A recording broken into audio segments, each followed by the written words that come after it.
नमस्कार, स्वागत है आप सभी का प्रशासनिक गुरुकुल की गुरु सीरीज में, जिसमें हम लेकर हाजिर हैं आज फिर नए 15 प्रश्न समसामयिकी के, जिसके 14 मई की पीसीएस की प्रारंभिक परीक्षा में आने की बहुत ज्यादा संभावना है। आइए देखते हैं क्या है हमारा आज का पहला प्रश्न।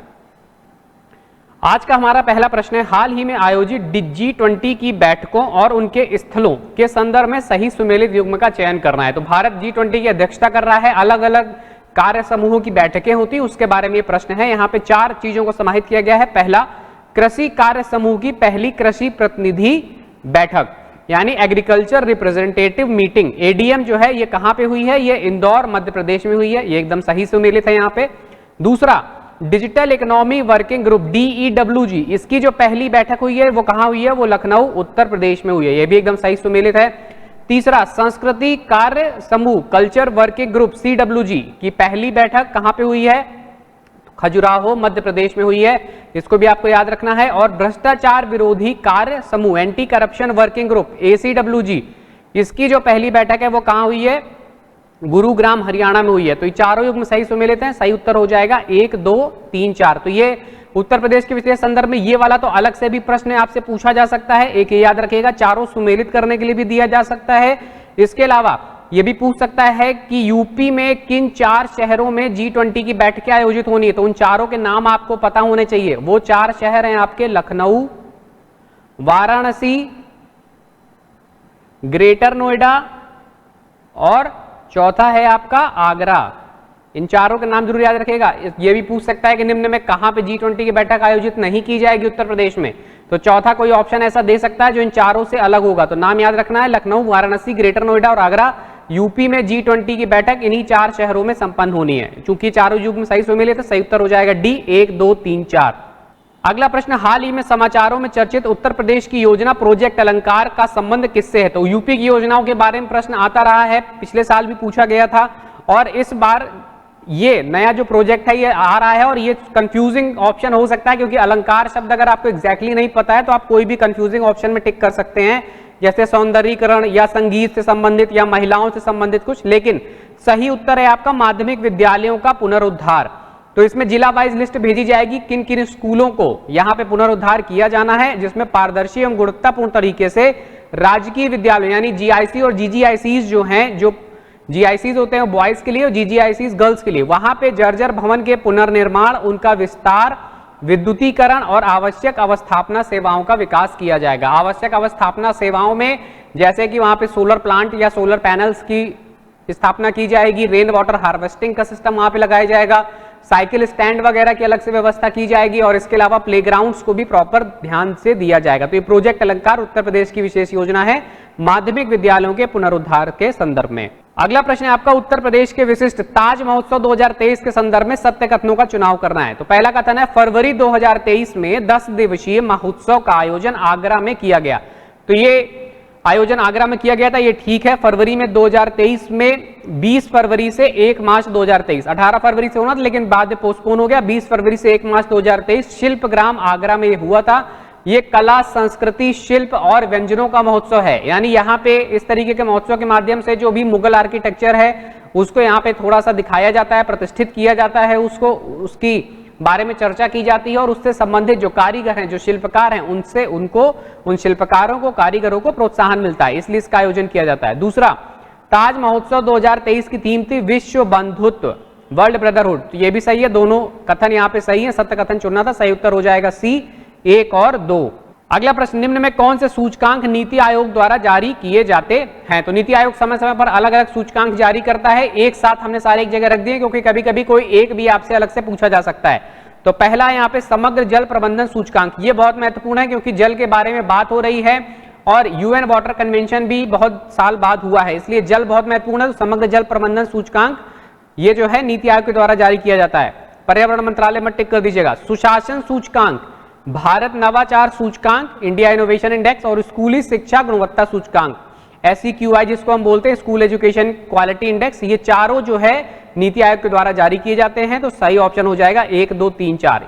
तो नीति आयोग के सभी सूचकांक एक जगह आप लोग नोट भी कर लीजिएगा। अगला प्रश्न, प्रोजेक्ट एलिफेंट के 30 वर्ष पूर्ण होने पर, कब शुरू हुआ था प्रोजेक्ट एलिफेंट? 1992 में शुरू हुआ था, 2022 में इसके 30 साल पूरे हुए हैं। इसके पूर्ण होने पर राष्ट्रपति श्री द्रौपदी मुर्मू द्वारा गज उत्सव का शुभारंभ कहां किया गया? तो गज उत्सव 30 वर्ष पूर्ण होने पे प्रोजेक्ट एलिफेंट के गज उत्सव का आरंभ किया जा रहा है, और इसी समय चूंकि प्रोजेक्ट टाइगर के भी 50 वर्ष पूर्ण हुए हैं, जो कि 1972 में शुरू हुआ था, तो उसके 50 साल पूरे हुए, इसके 30 साल, और इनके लिए जो फंड दिया जाता था दोनों का विलय कर दिया गया है, और गज उत्सव का प्रारंभ किया गया काजीरंगा हाथी रिजर्व। कहां पे है ये? असम में है, तो मिलाने के लिए भी आ सकता है। इसके अलावा बाकी हाथी रिजर्व भी आप याद रखिए, क्योंकि मिलाने के लिए अगर क्वेश्चन आएगा एलिफेंट रिजर्व से तो गलत ना हो। तो संबलपुर हाथी रिजर्व उड़ीसा में है, ये सुमेलित है। कामेंग हाथी रिजर्व अरुणाचल प्रदेश में है, और मयूरभंज हाथी रिजर्व उड़ीसा में है। तो और भी जो हाथी रिजर्व है वो आप याद कर लीजिएगा, कुछ महत्वपूर्ण जो चर्चा में रहे वो यहाँ पे दिए गए हैं। गज उत्सव कारण जो चर्चा में था वो था काजीरंगा हाथी रिजर्व।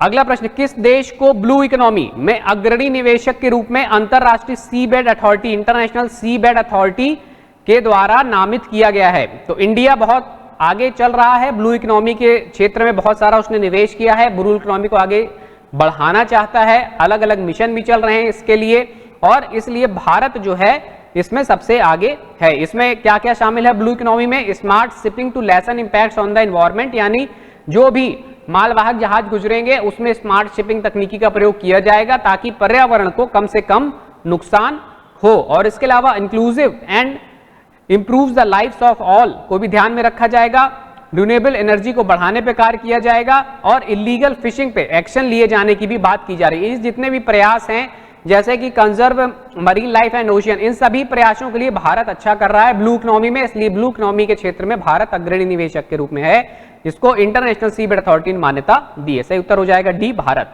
अगला प्रश्न, हाल ही में किस देश को नाटो के 31वें सदस्य के रूप में मान्यता दी गई? तो ये बहुत चर्चा में रहा है, नाटो का 31वां सदस्य बना है फिनलैंड। आपका फिनलैंड की लोकेशन जरूर याद रखिएगा कहां पे है, और स्वीडन को मान्यता नहीं मिली। दोनों देशों ने प्रयास किया था लेकिन टर्की ने स्वीडन को मान्यता नहीं दी, केवल फिनलैंड को मान्यता मिली है। और अब ये जो रशिया के साथ में बॉर्डर है नाटो देशों की, ये और ज्यादा बढ़ गई, लगभग 1250 किलोमीटर की बॉर्डर फिनलैंड की है जो और बढ़ गई है, और इससे कहीं ना कहीं ये माना जा रहा है कि जो नव शीत युद्ध है, यानी नाटो का जो है, नाटो को समाप्त मान लिया गया था, लेकिन इस तरीके के जो कार्य हुए हैं रूस के द्वारा और नाटो के द्वारा, उसके माध्यम से फिर से एक शीत युद्ध की नई परिकल्पना उपस्थित जा रही है। तो सही उत्तर होगा फिनलैंड, जो अभी हाल ही में शामिल हुआ है नाटो में।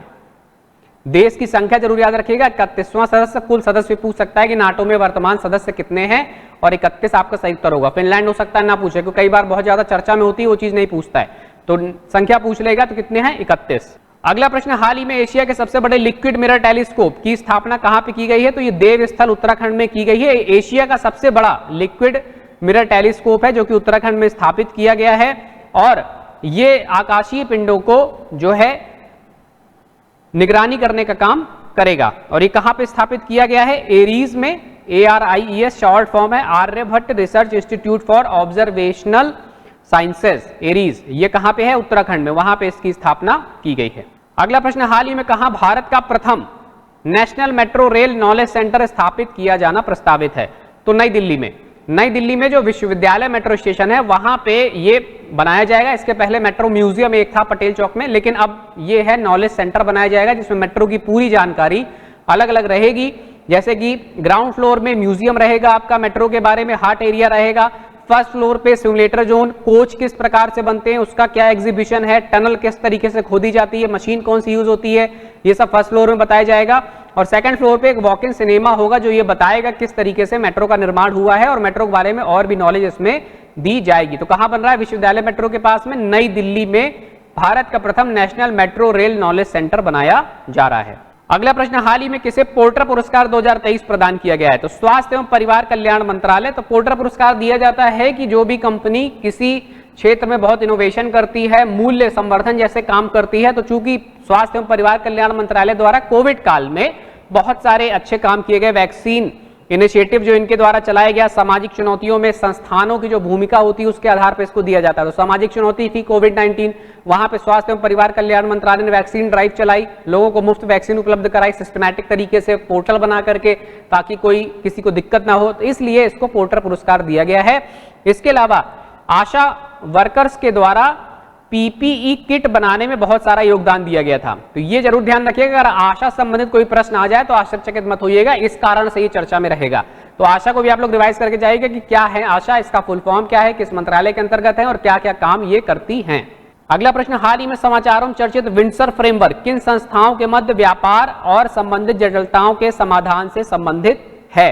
तो विंडसर फ्रेमवर्क जो है ये ब्रेग्जिट से जुड़ी संकल्पना। थोड़ी पृष्ठभूमि समझनी पड़ेगी कि ब्रेग्जिट के टाइम पे जो आपका ग्रेट ब्रिटेन और यूके की जो बात हम करते हैं, तो यूके जो है वो ग्रेट ब्रिटेन और नॉर्दर्न आयरलैंड टोटल कहलाता है, यानी ये नॉर्दर्न आयरलैंड है और ये पूरा आपका कहलाता है ग्रेट ब्रिटेन, जिसमें इंग्लैंड, वेल्स और स्कॉटलैंड शामिल हैं। तो ये पूरा कहलाता है यूके। लेकिन क्या हुआ था, ब्रेग्जिट हुआ था, यानी केवल ब्रेग्जिट में ब्रिटेन ही बाहर हुआ था, यानी नॉर्दर्न आयरलैंड जो है वो यूरोपीय यूनियन में ही बना रहा। अब स्थिति ये आई कि इनके बीच में जो व्यापार होगा उससे संबंधित जो जटिलताएं हैं उनका समाधान कैसे किया जाए, तो उसके लिए नॉर्थ आयरलैंड प्रोटोकॉल एक चर्चा में था। क्या था? North Ireland protocol. उसी नॉर्थ आयरलैंड प्रोटोकॉल जो पुरानी व्यवस्था थी उसको बदल के जो नई व्यवस्था आई है उसका नाम है विंडसर फ्रेमवर्क। विंडसर फ्रेमवर्क में दो प्रावधान किए गए हैं, एक ग्रीन लेन का और एक रेड लेन का। तो ग्रीन लेन का मतलब है कि ऐसे पदार्थ जो केवल ग्रेट ब्रिटेन से नॉर्थ आयरलैंड तक ही जाने हैं, केवल नॉर्थ आयरलैंड तक जाने हैं, उनको ग्रीन लेन के अंतर्गत रखा जाएगा। सीमा पर उनकी जांच में समय व्यर्थ नहीं किया जाएगा। और जो पदार्थ आयरलैंड में जाने हैं यानी यूरोपियन यूनियन तक जाने हैं उनको प्रॉपर जांच का सामना करना पड़ेगा, जो सीमावर्ती जांचें होती हैं, और इसको रेड लेन में रखा गया है। यह समझौता अभी हाल ही में चर्चा में रहा है। इसके अलावा आपसे ग्रेट ब्रिटेन और यूके के बारे में प्रश्न पूछा जा सकता है कि ग्रेट ब्रिटेन में क्या क्या शामिल है। तो ग्रेट ब्रिटेन में स्कॉटलैंड, इंग्लैंड और वेल्स शामिल है, और जो हम यूके बोलते हैं तो इसमें नॉर्दर्न आयरलैंड को भी शामिल कर लेते हैं। इसके अलावा राजधानियां याद रखिएगा, वेल्स की कार्डिफ, इंग्लैंड की लंदन और स्कॉटलैंड की एडिनबर्ग, ये राजधानियां हैं, इनको आपको याद रखना है। तो किसके बीच में है ये? यूरोपीय संघ और यूनाइटेड किंगडम के बीच में है। अगला प्रश्न, कोबरा वॉरियर युद्धाभ्यास के संदर्भ में सत्य कथनों का चुनाव करना है। पहला कथन है इसका आयोजन ब्रिटेन में किया गया था, तो ये सही है, इसका आयोजन ब्रिटेन में किया गया था। इंडियन एयरफोर्स ने इसमें पार्टिसिपेट भी किया था कोबरा वॉरियर में। अगला कथन है यह भारत और ब्रिटेन की वायु सेनाओं का युद्धाभ्यास है, तो भारत और ब्रिटेन की नहीं है, ये जो है आपका मल्टीलैटरल एक्सरसाइज है, मल्टीलैटरल बहुपक्षीय युद्धाभ्यास है, इसलिए ये भारत और ब्रिटेन का नहीं होगा। कथन दो गलत हो जाएगा, केवल एक आपका सही है, सही उत्तर होगा ए। अगला प्रश्न, हाल ही में वर्ष 2022 का BBC Indian sports women of the year, BBC Indian sports women of the year का पुरस्कार किसे दिया गया है? मीराबाई चानू को दिया गया है। पिछले वर्ष भी इनको मिला था, लगातार दूसरी बार मिला है। टोक्यो ओलंपिक में सिल्वर मेडलिस्ट भी रही हैं मीराबाई चानू। अगला प्रश्न, हाल ही में समाचारों में चर्चित स्काई कैनवास क्या है? तो ये मानव द्वारा निर्मित प्रथम बार उल्का की जो बौछार की गई है उसको स्काई कैनवास नाम दिया गया है, यानी मानव निर्मित कृत्रिम उल्का बौछार, और ऐसा फर्स्ट टाइम किया गया, इसलिए भी महत्वपूर्ण है। तो इसमें उपग्रहों के माध्यम से जो शूटिंग स्टार्स हैं उनको ले जाया जाएगा ऊपरी वायुमंडल में और वहां छोड़ा जाएगा, जिससे उल्कापात जैसा प्रतीत होगा। तो सही उत्तर होगा मानव निर्मित कृत्रिम उल्का बौछार। अगला प्रश्न है आपका, निम्न में किन आयोग या समिति का संबंध अन्य पिछड़ा वर्ग से है? तो कालेलकर आयोग, ये कब बनाया गया था? 1953 में ये बनाया गया था कालेलकर आयोग। ये पहला आयोग था जिसको ओबीसी की पहचान के लिए बनाया गया था। उसके बाद सिविल सेवा और राज्य प्रांतीय सेवाओं में ओबीसी और एसईबीसी के आरक्षण के संदर्भ में मंडल आयोग बनाया गया था 1990 में, जिसकी सिफारिशें आई थी 1992 में। उसके बाद इसी को लेकर के जो मामला गया सुप्रीम कोर्ट, तो वहां पे न्यायमूर्ति रोहिणी समिति बनाई गई थी 2017 में, और ये आपके तीनों जो समिति या आयोग हैं वो ओबीसी यानी अन्य पिछड़ा वर्ग से संबंधित है। यह भी हाल ही में चर्चा में रहा है, इस कारण से संबंधित स्टैटिक क्वेश्चन में कमीशन पूछे जा सकते हैं या उनका बनने का क्रम भी पूछा जा सकता है, इसको ध्यान रखिएगा। तो बनने का क्रम भी यही है 1, 2, 3, पहले कालेलकर आयोग, फिर मंडल आयोग, फिर रोहिणी समिति 1953, 1990 और 2017। तो तीनों चूंकि संबंधित है, सही उत्तर हो जाएगा 1, 2, 3 डी। उम्मीद है वीडियो आपको पसंद आएगा। वीडियो को लाइक जरूर कर दीजिएगा, शेयर कर दीजिएगा अपने मित्रों के साथ में जो इस बार प्रारंभिक परीक्षा दे रहे हैं। सब्सक्राइब कर लीजिए हमारा यूट्यूब चैनल प्रशासनिक गुरुकुल इसी तरीके के और वीडियोस के लिए, और बेल आइकॉन जरूर प्रेस कर लीजिएगा ताकि रेगुलर नोटिफिकेशन आपको मिलता रहे। आज की वीडियोस में जुड़ने के लिए हार्दिक धन्यवाद। मिलते हैं अगली कक्षा में नए 15 प्रश्नों के साथ में।